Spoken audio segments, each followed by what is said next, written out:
Botswana's incoming president Duma Boko has shunned Zimbabwean opposition figures Douglas Wonzora, Sengezo Tshabangu, favoring opposition leader Nelson Chamisa for his inauguration in Gaborone today. Sanapenda mashoko anoshamisa anoonekwa kuti aiwa vakomana mafake opposition opponents venyika yeZimbabwe vachizongosiyiwa vangoti vavava ma-invitation avo kana kumbosvika ivo vachizvititisa vakomana ma-change makers. Sanapenda mashoko amudanyuka pana upload subscribe or like on the bell kuti mina muzimba anyora chiti this invitation signals a new democratic alliance within SADC, highlighting Boko's alignment with the progressive voices in the region.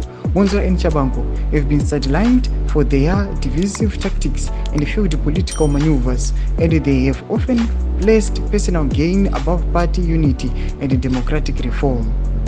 Ndo mashoko anobuda nyogwa panapa nako muna muzimu ainobva wanyora aiwa mashoko anotagwa naNelson Chamisa achitenda aiwa the Botswana president elect achimutenda kuti aiwa thank you Botswana zvakaitika kunyika kwenyu takatozvimirira zviitike muna 2028 apa tichimishatuya muchitondikorokotedzawo. Mashoko anotagwa naNelson Chamisa atiri kuona kuti Nelson Chamisa is very happy panguva ino achinasi kuona kuti chokwadi chinozongobuda pachena. Mukaona vanhu vekuBotswana vachiziva kuti vana Sengezo Tshabangu naUshman Ncube mafake opposition leaders, wati munhu ari muZimbabwe unofanira unge uchikwanisa kudifferentiate Nelson Chamisa nevanhu vakaita sana Sengezo Tshabangu nomuchitadza kuva differentiate sei.